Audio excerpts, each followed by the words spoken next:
Çox bağışlayan, çox mehriban Allahın adıyla.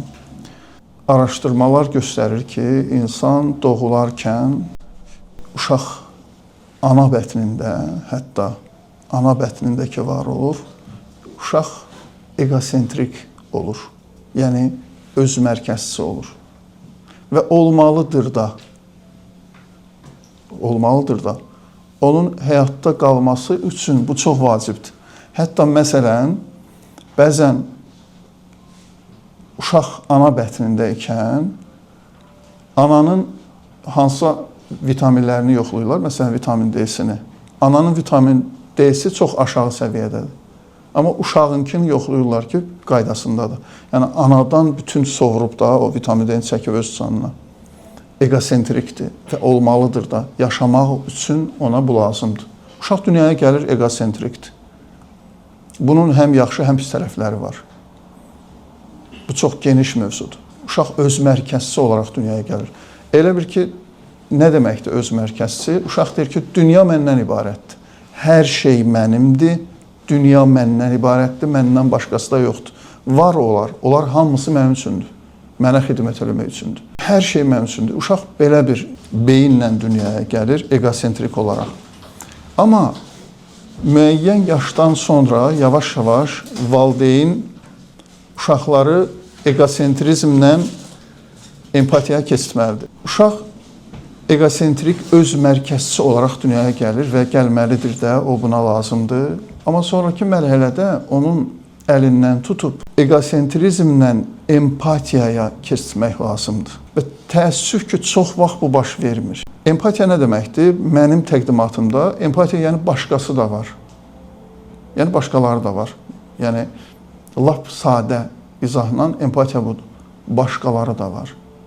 Egosentrizm nədir? Başqa heç kim yox. Hər dünya məndən ibarətdir. Uşağı egosentrizmlə empatiyaya keçirtmək üçün çox vacib 3 mədəniyyətdən danışmaq istəyirəm.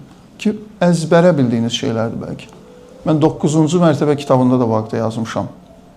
Ki, indi orada müəllim deyir ki, mən elə bir söz deyəcəm ki, sən deyəcəksən elə bu, amma bu çox dərin söhbətdir. Çox vacib söhbətdir. Və bu vacibliyi biraz izah eləmək lazımdır ki, onun vacibliyi anlaşılsın. Uşağı və yaxud insanı, hətta böyük bir insanı egosentrizmlə empatiyaya keçirmək üçün, öz mərkəzçilikdən empatiyaya keçirmək üçün ki, bugün dünyamızın problemidir də empatiya qıtlığı. Yəni, böyük insanlardır görürsən ki, hələ də o öz mərkəzçilikdə ilişib qalıblar və ora keçməyiblər, ora keçidiləməyiblər və ona görədir problem. Ailə münasibətlərində, ictimai münasibətlərdə, hətta yüksək səviyyəli münasibətlərdə, dünyada gedən proseslərin özünü belə götürün. Bəzən, məsələn, indi dünyada egosentrik dövlətlər var. Öz mərkəzçi dövlətlər, hər şey mənim üçündür, hər şey bizim üçündür, hər şey bizə xidmət etməlidir və s. Egosentrik dövlətlər. O dövlət kimdən ibarətdir? O idarə edənlər əgər egosentrik olanda belə olur. Bir başqası da var, insanlar da var. Onlar da yaşamaq istəyirlər, onların da haqları var, onların da hüquqları var, onların da ləyaqəti var, onların da dəyəri var, yoxdur. Bunların heç birini qəbul eləmirlər, egosentrik dövlətlər. Ona görə bu çox vacib, çox strateji bir bəhsdir əslində, zahirdə xırda və sadə görünsə belə. Egosentrizmlə, yəni öz mərkəzçilikdən insanları empatiyaya keçirmək üçün 3 vacib mədəniyyət var ki, ta uşaq yaşlarından biz övladlarımıza, uşaqlarımıza və hətta özümüzə öyrətməliyik bu mədəniyyəti. Arda-arda sıralasam, adını çəksəm sadəcə, icazə almaq mədəniyyəti, təşəkkür etmək mədəniyyəti və üzr istəmək mədəniyyəti. Görürsünüz necə sadədir? İcazə almaq mədəniyyəti, təşəkkür etmək mədəniyyəti və üzr istəmək mədəniyyəti. Siz bugünkü bəşəriyyətin istər ictimai münasibətlərdə, istər bütün sahələrdə də siz yoxlasaz, bir araşdırma eləsəz, görərsiniz ki, bu 3 mədəniyyətin çatışmazlığı ucbatından yaranır problemlər. Bu 3 mədəniyyət, əgər bu 3 şey icazə almaq, təşəkkür eləmək və üzr istəmək sizdə çətin alınırsa, bir mütəxəssis kimi deyirəm, bir meyar ölçün. Əgər bu üç şey sizdə çətin alınırsa, zülmlə alınırsa, egosentriksiniz, özmərkəzçisiniz. Özmərkəzçisi də nə deməkdir? Bütün fəlakətlərin başında bu dayanır, özmərkəz. Əgər təşəkkür etmək mədəniyyəti, üzr istəmək məsələsi, icazə almaq məsələsi sizdə çətin alınırsa, çətinliklə, yəni bu çox rahat bir şey olmalıdır əslində, insan bunu öyrənibsə. Əgər bu bizdə çətin alınırsa, deməli biz egosentrikik, özmərkəzçiyik və bu o deməkdir ki, bütün münasibətləri darmadağın eləyəcəyik. İnsan elə bilir ki, hər şey mənimdir. O insan ki, düşünür, hər şey mənimdir və hər şey mənə icazəlidir. Bu insan icazə almağa ehtiyac duymur. Və belə insan başqalarının sərhədlərinə təcavüz edir. İstər fərdi mənada götürün bunu, istər böyük ölçüdə götürün. Başlayır təcavüz eləməyə və o bunu təcavüz hesab eləmir. O insanın ki, icazə almaq mədəniyyəti formalaşmayıb əvvəldən, niyə o icazə almır? Çünki onun beynində sərhəd yoxdur. Onun beynində bu təcavüz deyil, bu adi bir şeydir. İstəyirəm, götürürəm də, hər şey mənimdir. Amma icazə almaq mədəniyyəti uşaqlıqdan bunu aşılayanda, bax, bunun üçün icazə ala.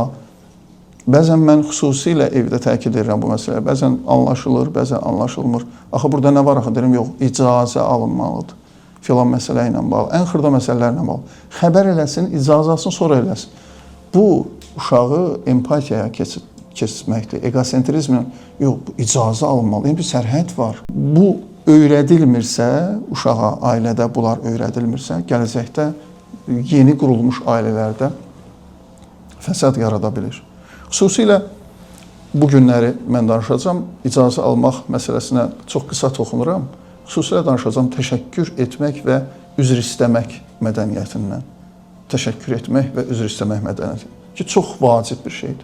Təşəkkür etmək nə deməkdir? Yəni, mən bəzən pasientlərə tövsiyə edirəm terapiya kimi ki, dayanın aynanın qabağında, deyin ki, heç kimin mənə borcu yoxdur. İnsan elə bilir ki, borcu var. İnsan elə bilir ki, bütün dünya buna borcludur. Yəni, ifadə olaraq bunu işlətmir, söz olaraq. Bəlkə söz olaraq danışsa, bizdən də təvazökarca danışa bilər. Amma davranış olaraq elə eləyir ki, elə bilir ki, dünyanın buna borcu var.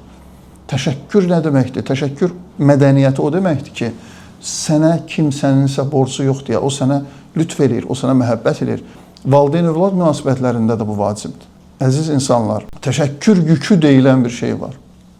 Bəzən insanın həyatını təşəkkür yükü məhv eləyər. Yəni, yığılmış təşəkkürlər, o minnətdarlıqlar ki, sən etməliydin və etməmisən. Mən bu misalı həmişə deyirəm, baxın, ən xırda bir misaldır. Ən xırda bir təşəkkür nümunəsidir. Tutalım, siz yolla gedirsiniz, sürücüsünüz və bir maşına yol verirsiniz. Çətin bir vəziyyətdə idi. Siz öz növbənizi yol verirsiniz ki, o ki sizdən keçsin qabağa. Və o keçir qabağa. Burada nə gözləyirik biz? Orada bir təşəkkür eləməlidir. İndi də elə formalaşıbdır. O, arxa işıqları yandırır. İşarə edir ki, minnətdaram, təşəkkür edirəm. Tutalım, bir nəfərə yol verirsiniz. O keçir qabağa və işıq yandırmır eldən. Bilmən başına gəlib gəlməyib. Bu adama çox pis təsir edir. Bəzən adam, böyük adamlar, mən bunu dostlarla danışanda deyirəm, mənim çox qəribədir də, həqiqətən də bir müddət hətta gözləyirik. Deyir, yəqin imkan olmadı, biraz qabaqda onu yandıracaq da. Yandırmaya pis təsir edir. Necə yəni? Siz təsəvvür eləyin, bu xırda məqamdadır da, nə qədər bizə olunan xidmətlər var və biz bunların təşəkkürünü eləmirik. O işıqları yandırmırıq, arxa işıqları. Siz bunun o şeyini, negativini düşünün, yəni bizə qarşı yüklənmələrini düşünün. İndi o maşınlar böyrə gəlsə, hətta pəncərəni açıb deyər, qardaş, bir təşəkkür nə idi? Niyə təşəkkür eləməliyik ki mənə? Məsəl üçün, burada nə var idi ki, məsələn? Ona görə təşəkkür yükü bəzən üstündən keçməyin. Mübarək ayda da mənim xahişim budur ki, burada çox səmimi dinləyin. Çox səmimi olaraq bunu dinləyin ki, anlayaq ki, məsələ nədən ibarət. Təşəkkür yükü insanı məhv eləyər. Necə yəni? Mənim bir dostum var idi, yadıma gəlir tələbəlik vaxtında. O mənə həmişə xidmət edirdi, mütaliə eləyəndə çay gətirdi filan. Həmişə onu çay gətirib, məsəl üçün qabağıma qoyanda deyirdi ki, borcum deyil, lütfümdür, sənə məhəbbət göstərirəm. Hər dəfə, biraz da zarafatçıl qardaşı idi. Axır bir dəfə dedim, baxıb, bu nədir? Niyə belə edirsən? Belə eləyirəm, çünki birazdandan sən elə biləcəksən ki, təkrarında mənim borcumdur. Bir dəfə bunu eləməyəndə də bir mənə force eləyəcəksən ki, nə oldu bəs, niyə eləmirsən? Mən sənə xatırladıram ki, yəni bu belədir. Hə, yəni məsələ budur. Yəni məsəl üçün mən bunu deyirəm valideynlər uşaqlarınıza hiss etdirməlisiniz ki, bu mənim borcumdur, mən bunu eləməliyəm filan bəs məkan. Dünən evdə maraqlı bir söhbət vardı, o başdan süfrəsində belə bir söhbət oldu ki, mənim o həmişə elədiyim söhbətlər var da, bilirsiniz, qarşılıqsız sevgi göstərmək. Yəni qarşılıqsız xidmət, təşəkkür gözləmədən, yəni alver kimi yoxdur, mən bunu eləyim filan, belə yox. Yəni mən bunu sevirəm, mən xidmət eləməyi sevirəm, mən nə bilim, qulluqda durmağı sevirəm, mən sevməyi sevirəm, qarşı tərəfdən heç nə əvəz gözləmirəm. Tamam, bunu təbliğ edirik də, deyirik ki, belə olmalıdır. Amma birazdan sonra mən bunu çox bu haqda danışandan sonra bir yandan da qorxdum. Bunun bu tərəfi də var, qorxulu tərəfi var. Sən qarşı tərəfi nankorluğa alışdırırsan da. Məsələ budur. Bir tərəfdən sən deyirsən, adam deyir ki, bu elə sevir də, bu xoşlayır xidmət eləməyi. Bu qarşı tərəfi də nəyəsə alışdırmaqdır. Bunu danışanda işin bu tərəfində danışmaq lazımdır. Və işin bu tərəfinin əksinə daha dərindən danışmaq lazımdır. Çünki nankorluq çox böyük bir bəladır. Quran-ı Kərimdə bir dənə ayə var, dəhşətdir. Çox dəhşətdir. Çox dəhşətdir. Mən yaxında bir yazı yazırdım, o yazıya götürdüm, o ayəni əlavə elədim. Allah Quran-ı Kərimdə deyir ki, əvvələn ayənin əvvəlində, yəni bir surədə ayələrdə ard-arda, əvvəldə deyir ki, وَقَلِيلٌ مِنْ عِبَادِيَ الشَّكُورِ Mənim bəndələrimin çox az hissəsi şükür əhlidir. Əvvələn burada bir gileyi var da, Allah deyir ki, çox naşükürdür, çoxu naşükürdür. Çoxu naşükürdür, çoxu naşükürdür. Nədən söhbət gedir? Baxın, o gün qonaqlarımız gəlmişdi. Deyirəm ki, dostlar, cazibə qüvvəsi haqqında siz İnci xanım çox oxumusunuz da, ədəbiyyat falan. Cazibə qüvvəsi ilə bağlı yazılmış bir misra mənə deyə bilərsiniz, vəsf eləyir onu. Yerin cazibə qüvvəsi falan. Varmı belə bir? Yoxdur. Deyə bilməyəcəksiniz, çünki yoxdur. Amma günəşlə bağlı kifayət qədər. Cazibə qüvvəsi nədir? Niyə görə yoxdur? Çünki görünməz xidmətdir. Bəlkə də əhəmiyyət etibarıyla günəşdən heç də əhəmiyyəti az deyil. O gün bir elmi araşdırmaya baxırdım. Deyir ki, cazibə qüvvəsi əgər dünyadan alınsa, təsəvvür edin. Deyir ki, yalnız bir neçə saniyə əvvəl əyləncəli olacaq. Adamlar qalxıraq, uçursan da o kosmosdakı kimi darmadağın da məhv oldu həyat. Cazibə qüvvəsi olmasa, araşdırmalar göstərir ki, yer kürəsində cazibə qüvvəsi olandan sonra həyat mümkün olub. Cazibə qüvvəsini biz hətta əgər yerin cazibə qüvvəsi deyiriksə, tutalım, təsəvvür edək ki, bu yerdədir də. Biz hətta onları tapdayırıq cazibə qüvvəsini. Cazibə qüvvəsi kimi insanlar var bizim həyatımızda. Olubmu içinizdən kimsə cazibə qüvvəsinə bir dənə misra yazsın? Bir təşəkkür eləsin, bir vəsə, yox, görünməz haldadır. Cazibə qüvvəsi kimi insanlar var həyatımızda. Onlar öz xidmətlərindən, əvəzsiz xidmətlərindən, qarşılıq istəmədən xidmətlərindən bizdə o təsəvvürü yaradıblar ki, cazibə qüvvəsidirlər və heç nə. Amma bunun bu tərəfi çox ağırdır. O yığılmış təşəkkürün yükü bu insanı məhv eləyər. İnsan ona görə minnətdar olmalıdır. Bu onun mərifətidir. Bu cazibə qüvvəsinin mərifətidir. O insanların mərifətidir ki, onlar deməzlər, danışmazlar, hətta unudarlar da. Amma sən unutmayacaqsan. O unudacaq, sən unutmayacaqsan. Amma nə olur? Vəziyyət dəyişir, yerlər dəyişir. Sən unudursan deyə o unutmur, o xatırladır. Allahı bəzən o vəziyyətə gətirir ki, insan, Quran-ı Kərimdə Allah bəzən nemətlərini xatırlatmağa başlayır. Mən vermədimmi, mən etmədimmi filan. İnsan o qədər unutqan olur ki, Allah sanki onu insanı xatırlatmaq istəyir. Yəni o belə insanlara bir şey dəyişməyəcək. Sadəcə bu insanın özü üçün pisdir. Qarşı tərəfin özü üçün bu nankorluq pisdir. Bu təşəkkür yükü pisdir. Təşəkkür etmək mədəniyyəti. Mənim bir müəllimim var idi, yadıma gəlir. Onu axtarırdım. Müəllimimi axtarırdım. Polad necə bəlkə kitabında yazmışam bu haqda. Onu axtarırdım. Getdim bir dostunun yanına çıxdım. Ki, bəs mən filan kəsi axtarıram. Sizin dostunuzdur, belə-belə. Dedi ki, bir 3-4 gün sonra gələrsən, mən sənə onun koordinatlarını verəcəm də, haradadır, necə. Dedim, niyə 3-4 gün sonra bəs gəlmişəm də? Dedi, çünki indi mən özümdə də yoxdur. O yeni ünvana köçüb, əlaqə nömrəsini falan dəyişib. Amma dedi, mən onun haqqında bir yaxşılıq eləmişəm. Və bu yaxşılıq bilirəm ki, onun qulağına çatıb. Və onu tanıyıram. O bunun altında qalmaz. O bir yol tapıb mənə çatacaq, mənə çıxacaq ki, təşəkkür eləsin. Mən onda alacam da bütün məsələlər, gələrsən mən sənə deyirəm. Yaxın zamanlarda deyir ki, o məni axtaracaq. İnsanlar, ustadlar, böyüklər belə başa düşürdülər. Şükrün, təşəkkürün, minnətdarlığın əhəmiyyətini belə başa düşürdülər. Onun altında qalmaq olmaz. İnsan özünə sığışdırmır da. Məsələn, mən özümdə bəzən olur, həqiqətən o maşın məsələsində də insan elə qarmaqarışıq vəziyyətdə düşür, yerdə olursan. Çatdırmaq olmur da, o yandırasan, təşəkkür etsən. Amma içimdə bir böhran qalır, narahat qalır ki, hələ bunu eləyim də necə yəni? Necə yəni sənə bir insan bir yaxşılıq eləyir? Küçədə gəlir bir insan sənə bir yaxşılıq eləyir, sən də elə başı salı aşağı keçirsən də. Bu necə mümkündür? İnsan necə özünə bunu yaraşdıra bilər? Amma yaraşdırırıq. Cazibə qüvvəsi kimi insanların sayəsində biz bunu eləyirik. Məsələn, analarımız belə olur da, cazibə qüvvəsi kimi olur. Anaların xidməti ən görünməz xidmətlər olur. Onlar qarşılıqsız eləyirlər, dayanmadan eləyirlər, pislik də eləyirik, incidirik də yenə davam eləyirlər deyə. Nəticə etibarilə o cazibə qüvvəsinə çevrilir onların yaxşılıqları, onların yapdığı xidmətlər. Və bu bəzən bizim həyatımıza əngəl olur. Bəzən belə şeylər alır həyatımızın qarşısını.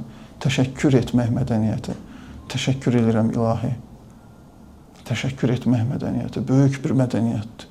Hər gün mübarək ayda təşəkkür etmək.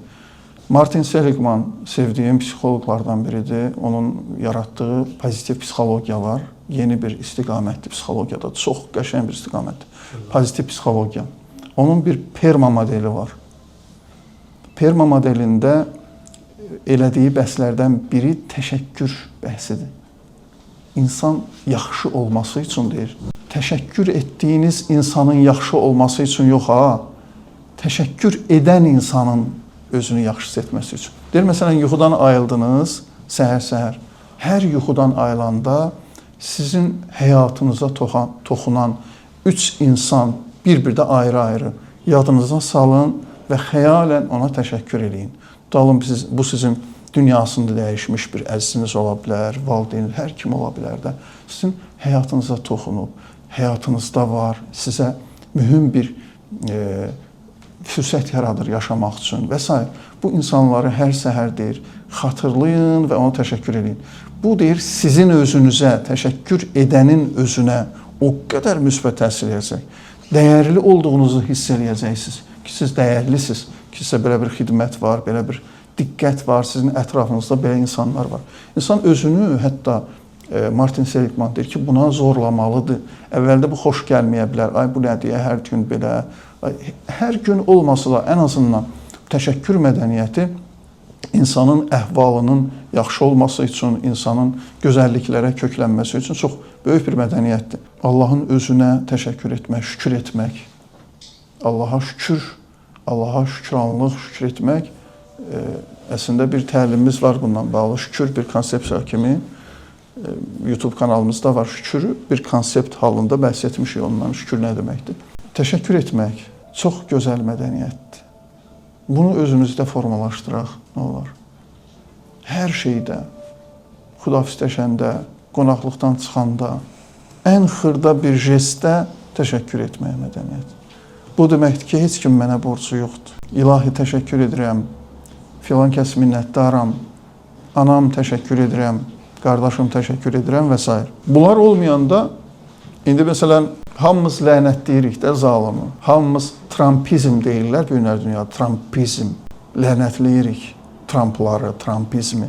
Amma dərindən baxsaq hamımız balaca Trumpları. Trumplarıq. Əgər sənin icazə almaq mədəniyyətin yoxdursa, təşəkkür etmək mədəniyyətin yoxdursa, sənin üzr istəmək mədəniyyətin, sən də balaca Trumpsan. Sadəcə bu qədər imkanın var, bu qədər fürsətin var, bu qədər zülm eləyirsən.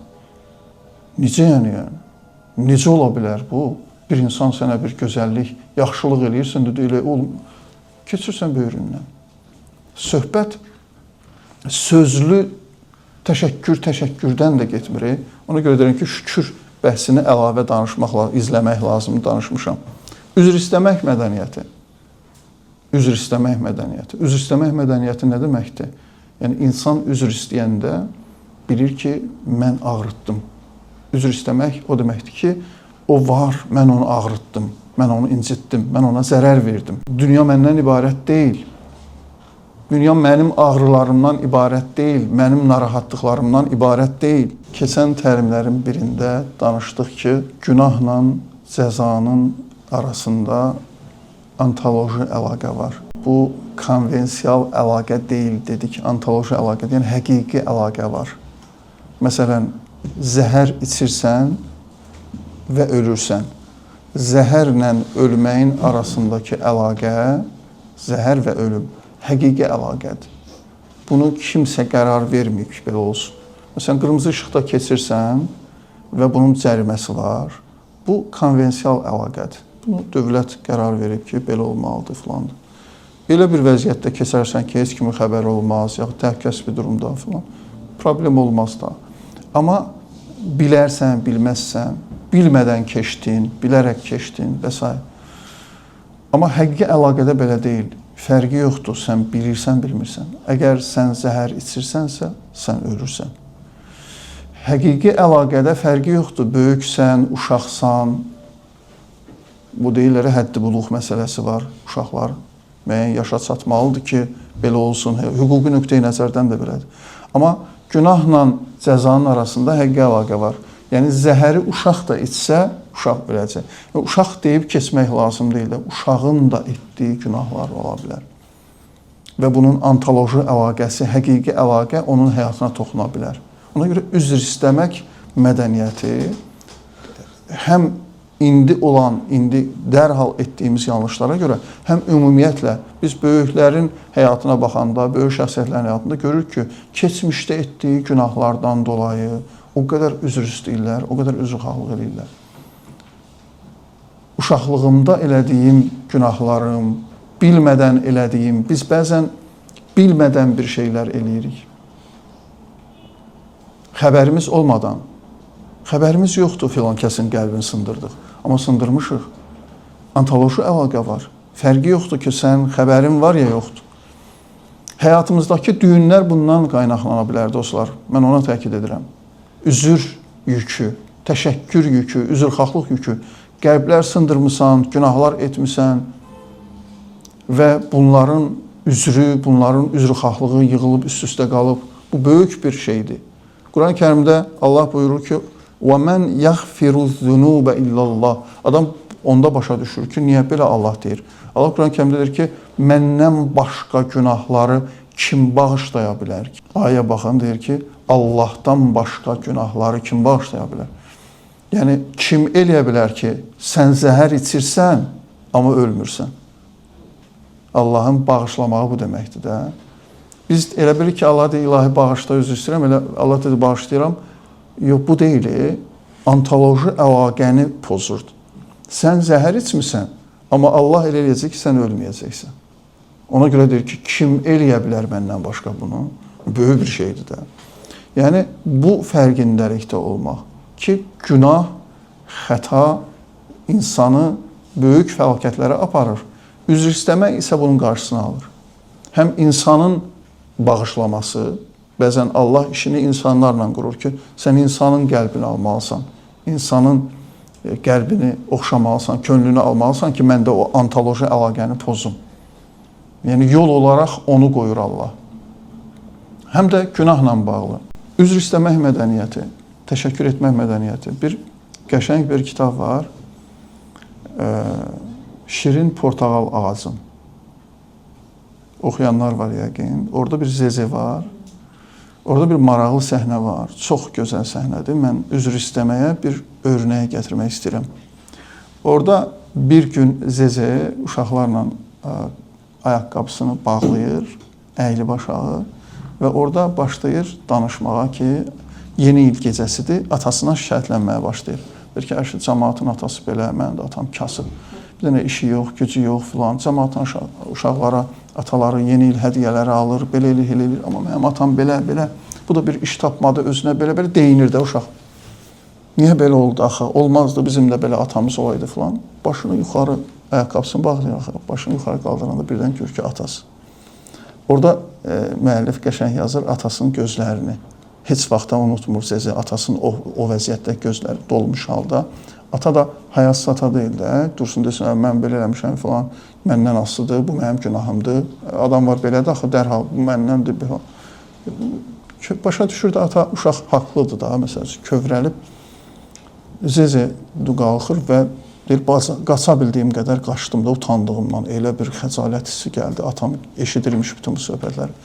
Qaça bildiyi qədər qaçır Zezi. Sonra gedir, tapır ayaqqabı təmizləyən, qabaq belə mədəniyyət var idi, indi də var, ayaqqabı təmizləyirlər, şotka, mağaz falan. Gedir, onları tapır, düşür, başlayır o yaşadığı şəhərin küçələrində ayaqqabı təmizləməyə. Təmizləyir, pul yığır, təmizləyir, pul yığır, müəyyən məbləğ toplayır. Gedir, atasının sevdiyi bir siqaret var, Marlboro siqareti alır, gətirir. Atasına deyir ki, atamın birini hətta yandırdım, qoydum atamın dodaqlarının arasına, birini yandırdım. Yandıran sonra dedim, ata, səndən üzr istəyirəm. Üzr belə olur. Üzr gərək bir şey, bir zəhmət olsun. Elə gündə sındır, üzr istəyirəm, sındır. Bu örnək göstərir ki, bu uşaq beyninlə, uşaq kafasıyla başa düşür ki, üzr istəmək bir zəhmət istəyir. Sən qəlb sındırmısan, bir əməl göstər, bir narahat olduğunu ifadə eləmək üçün bəzən sözdən çox əməl lazımdır. Ki, sən doğrudan narahat olursanız. Atasının ən sevdiyi siqareti gedir, əlləşir, qazanır, gün boyu əlləşir, gəlir, axırda verir ki, ata, səndən üzr istəyirəm, burada bəlkə. Birbaşa onu etməsi çox maraqlıdır da, çox maraqlıdır. Quran-ı Kərimdə ayə var bununla bağlı ki, bilavasitə xidmət. Bir var ki, sən kiməsə deyirsən bunu eləyir, bu siqareti aparıb atama verərsən falan. Bir var gəlir, özü yandırır, qoyur hətta dodaqlarını, birini də yandırır. Sonra gözünü isə baxa-baxa deyir ki, ata, o əsəri oxuyun, çox maraqlı bir əsərdir. Ümumiyyətlə, onun dialoqları, ağacı ilə söhbəti və s. çox gözəl əsərdir. Yəni, balaca şahzadə tipində o dadda bir əsərdir. Üzr istəmək belə bir zəhmət istəyir, belə bir dəyər istəyir. Baxın, həyat bunlardan ibarətdir. Bir insan düşünün, onun həyatında təşəkkür yoxdur, üzrxahlıq yoxdur, icazə almaq yoxdur. Bunlar ədəbdirlər də. Ədəb deyirik, ən kasıb insan, ədəbdən kasıb olan insan. Bir insan düşünür ki, belədir. Elə düşünür ki, hər kəs ona borcludur, bütün dünya ona borcludur. Və nə təşəkkür, nə üzrxahlıq. Bu, insanın özünü korşallaşdıran bir şeydir. Özünün yolunu bağlayan bir şeydir. Egosentrizmdən, yəni özmərkəzçilikdən empatiyaya keçid. Bundan danışırdıq ki, bunu adlamaq lazımdır. Bu mərhələni keçmək lazımdır. İnsan bu mədəniyyəti özündə formalaşdırmalıdır. Bu mədəniyyəti özündə yaratmalıdır. Ramazan ayı kimi aylar belə fürsətlər verir bizə ki, belə şeylərin üstündə işləmək. Yox, bu məndə alınmır, məndən çəkinirəm, belə olur da təəssüf. Keçən səfər bir pasiyentim deyir ki, mən aktyorluq eləyə bilmərəm.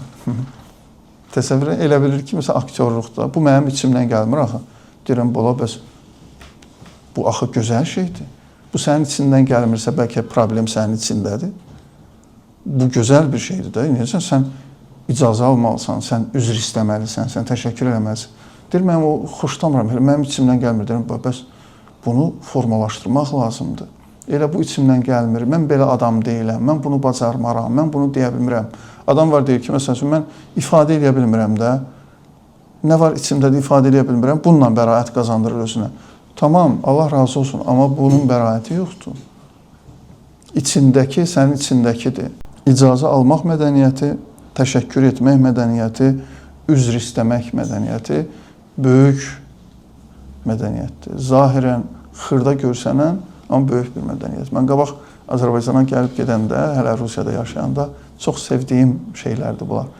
Evlərə gedəndə, uşaqlarla söhbət edəndə onları əzbərlətdirirdim. Sonraki səfərimdə gəlib soruşurdum. Keçən səfər sənə öyrətmişəm, amma 3 dənə şey. Nə idi o? İcazə almaq, təşəkkür eləmək, üzr istəmək. Uşaqlara əzbərlətdirirdim. Və bunlar çox vacib şeylərdir. Həyat sadə şeylərin üstündə qurulub. Böyük şeylərin üstündə qurulmuyor. Böyük şəxsiyyətlərin qəbuluna gedirdik, ustadların qəbuluna gedirdik. Tövsiyə istəmək üçün, nəsihət istəmək üçün ki, biz axtarırıq da, hər gün bir ustad axtarırıq ki, ondan bir nəsihət alaq, tövsiyə alaq. Prinsipal olaraq bir şəxsiyyət var idi, heç vaxt tövsiyə verməz. Deyərdi, gedin, bildiklərinizi əməl edin. Bildikləriniz kifayət qədərdir. Siz qaçırsınız yeni bilgilərin arxasıyca, bunun özü də bir aldanışdır. Sanki yeni bir sehirli söz olacaq, yeni nəsə olacaq. Yox, elə bildiklərinizdir məsələ. Təşəkkür etmək mədəniyyəti, icazə almaq mədəniyyəti, bunları tətbiq etmək lazımdır. Bunları danışmaq yox, bunları əzbərləmək yox, bunlar haqqında nitqlər söyləmək yox. İnanın, yol o deyil. Kitablar oxuyuruq, bu haqda nə danışaram, super danışaram, əla da danışaram, yox, tətbiq etmək. Bu şeylər bizdə çətin alınırsa egosentrikik, egoistik və bu ciddi problemdir. Ciddi məsələdir, Allah qatında da. Allahın bəndədən istədiyi nədir? Sadə bir insan olsun. Qardaş, qəlbin ciddini üzr istəyəcəksən, zəhmət çəkəcəksən könül almaq üçün. Könül almaq üçün zəhmət çəkəcəksən, Elvin qardaş, zəhmət çəkəcəksən. Könül sındırmaq balaca şeydir. Bəzən adamın səbri satır. Da mən istədim də, üzr. Bağışlasın da. Zezenin nümunəsi buna görə deyirəm, uşaq nümunəsində. Bu bizə örnək olmalıdır belə şeylər. İlk kəlmə üzr istədim də bağışlasın, bağışlayırsan bağışla, bağışlamırsan başıma atıb yatıram. Qabaq mənə deyirdilər, nəsə yazırsınız, yazmırsınız, başıma atıb yatıram. Yox, səbirlə, hövsələ ilə. Yəni, əgər bu bizdə hövsələsizlik yaradırsa, deməli, burada bir çatışmazlıq var. Bunu işləmək lazımdır, bunu düzəltmək lazımdır.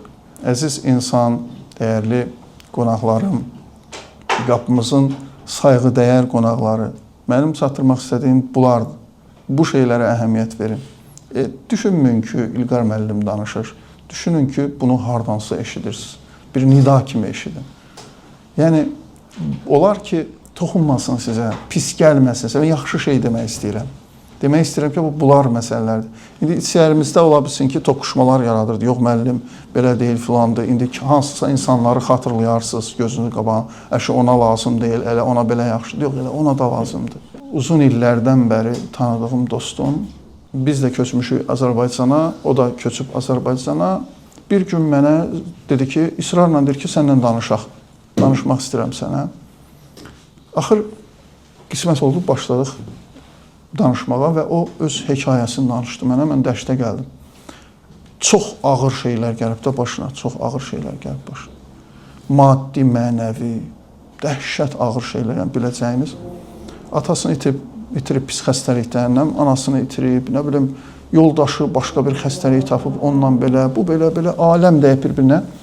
Özü də zəhmətkeş adamdır əvvəldən, qaynarçı deyirik də, svarışka. Qaynaqçıdır. Və bir gün bir evin içində bütün sıxıntılarımı deyir, yavaş-yavaş həll edirəm və birdən yuxarı mərtəbədə bir binanın üstündə işləyirdim. Oradan yıxılır, ayağımı sındırır. Düşdüm pis vəziyyətə falan. Onu da bitər bir cür qalxdım, onu da bitər bir cür elədim filan. Sonra gəlir, orada bir rayondadır. Gəlir şəhərdə ayağını yoxlatdırmağa, neçə aydan sonra deyirlər ki, qardaş, bu sümük əyri bitib. Təzədən sındırılmalıdır, əməliyyat olmalıdır, təzədən falan. Bunu danışıram ki, biləsiniz, yəni üst-üstə də uşağının orada olanda proses belə başlamışdı. Uşağının gözünə, Allah uzaq eləsin, qayçı batdı. Birinci narahatlıq onda oradaydı, elə başladı, ondan getdi, sonra bu olub. Sonrasında mən xəbərim yoxdur, köçüb gedib. Bunların hamısını danışdı. İndi mən də öz aləmimdə fikirləşirəm ki, kifayət qədər maddi sıxıntının içindədir. O danışa beynimdə düşünürəm ki, kimlərə deyə bilərəm bu haqda, kimlərlə danışım. Fikirləşirəm ki, axırda maddi dəstək istəyəcək də ki, bir toparlaşaq, bir qardaşımıza kömək eləyək. Belə planlar qururam. Axırda elə bir ki, bu səsimi duydu isimdə, dedi ki, müəllim, mənim məsələm o deyil, bunun həmişə öhdəsindən gəlmişəm, yenə də gələcəm Allahın köməyi ilə. Mənim sualım var, mən sizə inanıram. Bütün bunlar mənim başıma niyə gəlir? Nədir problem? Yox, bu təsadüf deyil, bu elə belə oldu filan. Bu nəsə var burada. Məndə problem var. Dəhşət bir şeydir. Mən onda bu söhbəti onunla danışdım. Təşəkkür yükü, üzr istəmək mədəniyyəti. Adam hönkür-hönkür ağladı.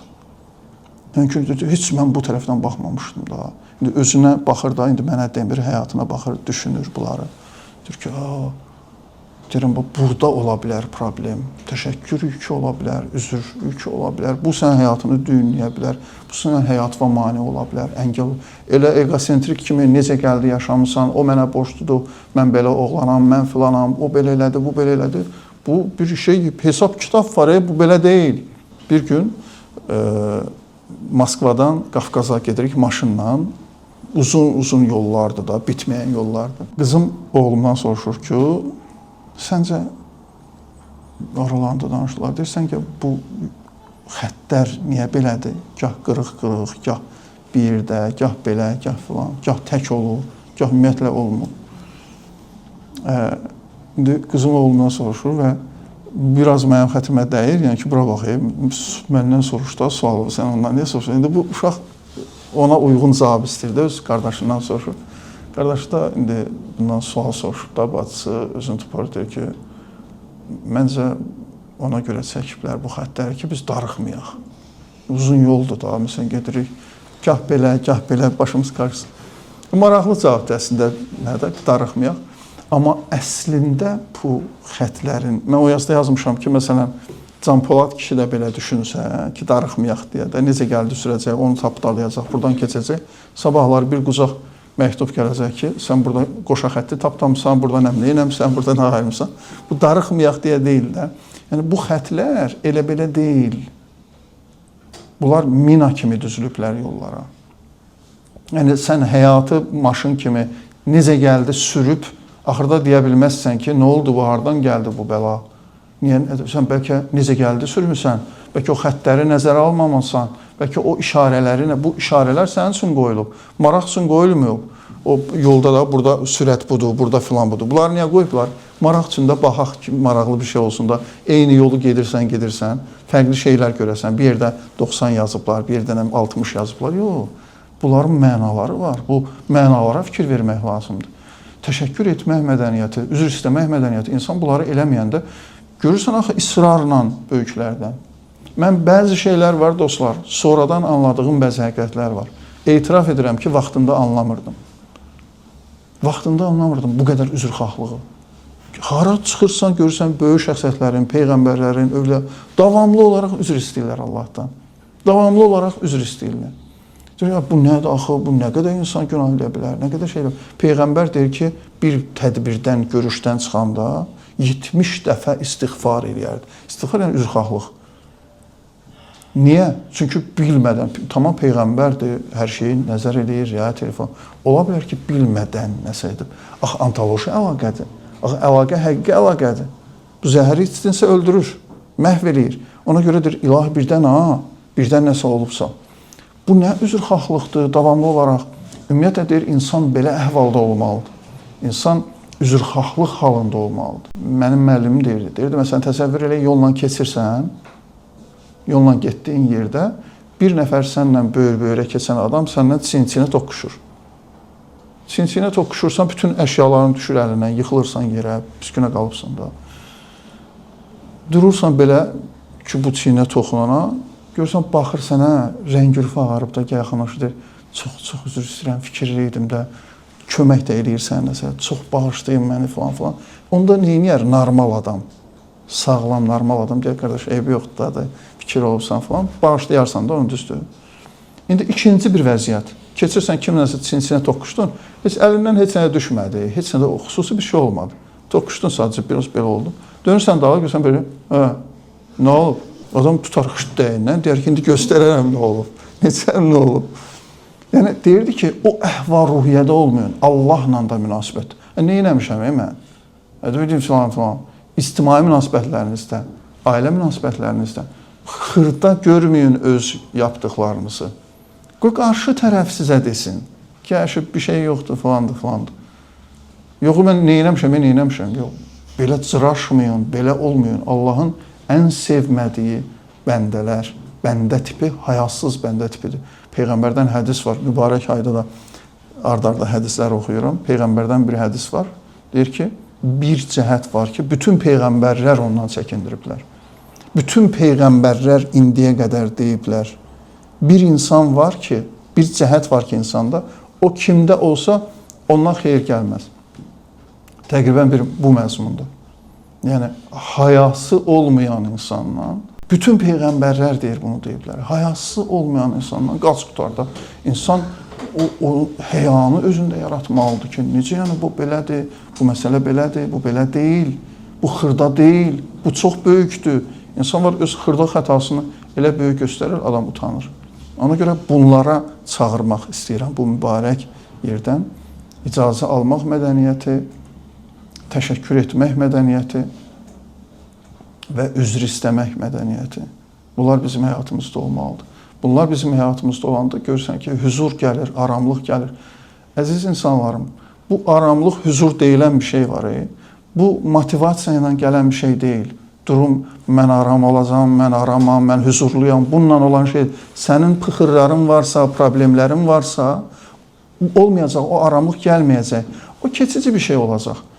İnsan aram olması üçün insanın təşəkkür yükü olmamalıdır. İnsanın üzr borcu olmamalıdır.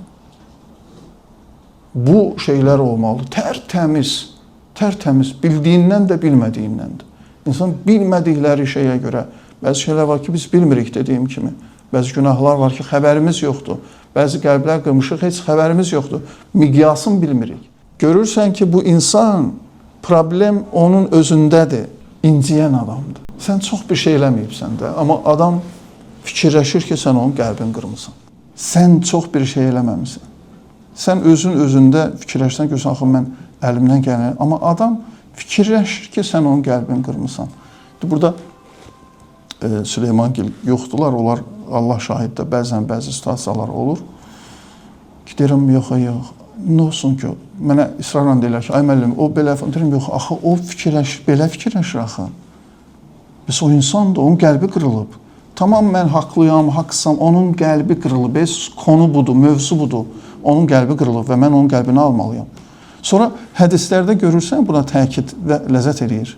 Adamın xoşuna gəlir. Görürsən ki, bu yüksəklikdə olublar da, bu yüksəklikdə olublar, bu mənəviyyatda olublar.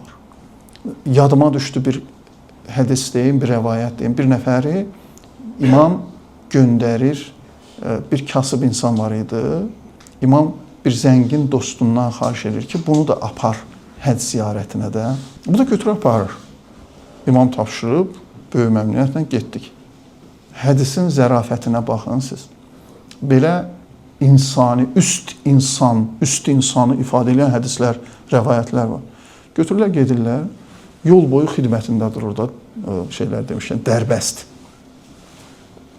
Xidmətində durur və neçə müddətdən sonra qabaq səfərlər uzun olurdu da, piyada olurdu. Qayıdıb gəlirlər. Gəlir bir təqdir, təşəkkür almaq üçün da öz aləmində. Həmən adam gəlir imam yanına ki, yəni desin, missiya icra olunduğunda siz mənə demişdiniz. Görürsə imam o deyil.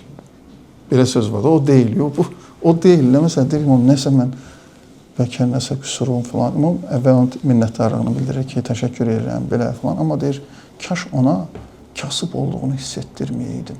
Kaş bəzi yerlərdə icazə verirdin, xırda balaca yerlərdə. O da nəsə xərcləyəydi. Sən ona heç əli qoyucu və o başa düşüb ki, sən tapşırılmısan, bu hünər istəyir də, hünər istəyir. Sən onu eləyirsən ki, heç o fikirləşməsən ki, kimsə belə, filan, mən burada kasıbam, filana, bizim yox. Bəzi yeri xırda məqamlarda icazə verəydin, bəzi yerlərdə zarafatla filan ki, özünü deyir, o yol boyu o niskili yaşayıb da, kaş mən beləyəm də, kimə sapışmışam filan. Məsələnin zərafəti budur. Məsələ belə həssasdır. Bunun üçün dərin empatiya hissi olmalıdır. İnsanın həssaslığı olmalıdır belə şeyləri anlamaq üçün, dərk etmək üçün ki, onlar belə şeyləri dərk edirdilər. İftar süfrəsinə yaxınlaşırıq. Məsələn, bu rəvayətin də yeri var. İmam Əli bir gün evindən çıxanda, tarixdə var ki, evindən çıxırdı, bir dostu qonaq çağırıb. Ora getməlidir. Qapının ağzında xanım Fatimə deyir ki, evdə nəsə varsa bir şey gətir mənə. Xanım Fatimə deyir ki, biz qonaqlığa gedirsən də, bu nədir? Falan bizim imkan. Deyir ki, Yox, istəmirəm dostumu, istəmirəm aclıq yemək eşqim, dostumu ziyarət, dostumu görmək eşqimi üstələsin. İndi mən çox möhkəm acam, ora yemək eşqi ilə getməyim də. Biraz burada atışdırım ki, rahatçılıq olsun da, ora dostumu görmək üçün gedim. Bu zərafətdə məsələlər var, bu dərinlikdə məsələlər var. Əziz insanlarım, sakit, sadə qəlblərinizlə bu mətləbləri dinləsəz, dəniz deyirlər, niyə dənizdir? Çünki səviyyə olaraq çaylardan aşağıdadır, bütün çaylar ora axır. Ona görə dəniz olur. Dəniz olsanız, bu mətləblər sizin qəlbinizə axacaq. Yox, yuxarıda filan, bəsməkan bu mətləblər elə rezin toplar olur, atırsan divara dəyir, üsüvə qaydıran. Dəhşət, bəzən adama dəyir ağrıdır. Vurursan, qoy top dəyir üzüvə. Bu mətləblərdə bax, elə bir effekt verəcək. Heç bir faydası olmayacaq. Bu mübarək ayın hörmətinə Allahdan istəyirəm ki, bu mətləblər bizim qəlblərimizə axsın, bizim gözümüzü açsın, bizim münasibətlərimizə təsir eləsin, bizim həyatımızı işıqlandırsın. Bu, qarşı tərəfdən çox bizə lazımdır. Buna təkid edirəm. Biz indi elə görsəndi ki, kimlərisə müdafiə elədik də, gedin onların könlünü alın, onlara təşəkkür. Yox, mənim dərdim sizsiniz. Bizik, özümüzük, bu bizə lazımdır, bizim yükümüzdür, bizim çətinliyimizdir. Bir Rus filmi var, maraqlı janrda çəkilmiş bir filmdir. Deməli, bir xanım falçıya gedir. Falçı ona deyir ki, təqribən 40 yaşı falan var, ailə həyatı qura bilmir də, alınmır, həmişə nə olur, nə olur. Falçı ona deyir ki, sənin deyir ki, məsələ budur ki, sən 3 dənə qəlb sındırmısan. O 3 qəlb sındırmısan deyə sən bəxtin bağlanır. İndi belə şeydir, kino kimi, amma həqiqət var bu mətləblərin kökündə. Deyir ki, bir həftən qalıb. Falçı baxır nəyəsə orada da belə. Deyir ki, bir həftə ərzində əgər bu 3 qəlbi ala bilsən, ala bildin. Ala bilməsə də qapı bağlandı da, və salam qutardı getdi. Belə bir maraqlı sujeti var. Bu 2 rəfiqədirlər də, rəfiqəsi aparıb bunu falçıya. Bir yerdə başlayırlar xatırlamağa, kim ola bilər, tapırlar, gedirlər birinin qəlbin, o vaxtı belə olmuşdu falan. Onun könlünü alırlar, qutarır, o birisini də tapırlar. Axır bir gün qalıb və 3-cü adamı tapa bilmirlər. 3-cü adam kimdir? Dəli divan olublar, otururlar fikirləşə, gecə aləmdə bəxt bağlanacaq falan. Bir söhbət çıxır, bir problem çıxır, bir qırğın çıxır. Qırğının ortasında yaxın rəfiqəsi birdən partlayır orada, deyir ki, o mənəm. Bir yerdə axtarırlar, o mənəm. O qədər gözünün önündəyəm ki, ehtimal belə vermirsən ki, o qədər münasibət yaxındır. İmam Sadiq ona görə bunlar dahiliyin fövqündə olan şəxsiyyətlərdir. Deyir ki, dostunuzla aranızdakı yaxınlıq sizə bəraət verməsin ki, onu haqqınıza eləyəsiniz. Elvindir də, bu məhv eləyir. Xüsusən mübarək Ramazan ayı buna işarətdə halallarla, bizim hesabımız halallarlandır. Halallarla münasibətdir. Nə olsun ki, mənim halalımdır, mənim halalımdır və s. Nə olsun ki? Mənim yaxınımdır, mənim əzizimdir. İmkan verməyin buna. İmkan verməyin həyatımızdakı insanlar belə olsun da. Mamadır da. İmkan olanda cavab verəcəm məsələn. Bağır çartdır adamın orada. Adamın orada bağır çartlayır. Sən burada imkan, adam orada bağır çartlayır məsələn. Bir şey eləməyəcək ki, nə olacaq məsələn. Gəlib 2 kəlmə deyinəcək, qutarı çıxdı, getdi də. Yox. Bu yüklər yığışı insan həyatını məhv edir. İşləriniz alınmır, zəhmət çəkirsiz olmur, o birisi belə olmur, bu birisi belə olmur. Biraz burada axtarmaq lazımdır. Bu yerlərdə axtarmaq lazımdır. Məsələnin kökünü bu yerlərdə axtarmaq. Ona görə ilahi, şükran lillah. Məsələn, mənə çox əvvəllərdən tələbəlik vaxtımdan öyrədim. Məşhurdur da bu. ibadət edənlər, ibadətlər, namazlarında səcdədə, axır namaz qutarandan sonra səcdəyə başını qoyanda şükran ilə, yəni şükr Allaha, təşəkkür eləmək. Allaha təşəkkür eləmək, insanlara təşəkkür eləmək. Ümumiyyətlə, bu tədbirdən sonra bu haqda düşünün. Kimə təşəkkür etməlisiniz? Kimə təşəkkür etməlisiniz? Kimdən üzr istəməlisiniz? Kimlərdən üzr istəməlisiniz? Bu haqda bir düşünün. Bəzən onlar dediyim kimi bizim ən yaxın çevrəmizdə ola bilirlər elə insan. Bu bizə başı ucalıq gətirər və aydınlıq gətirər. Ramazan ayında bu şeylər çətin gəlirsə, Ramazan ayında belə şeylər etmək niyyətimiz yoxdursa, etmiriksə, o molla demiş, ac qalmaqdan ibarətdir də. Yəni, sadəcə ac qalmaqdır, vəssalam. Ramazan ayı belə şeylərə görə qiymətlidir ki, insan bunlar haqqında düşünsün, bu dəyərlər haqqında düşünsün.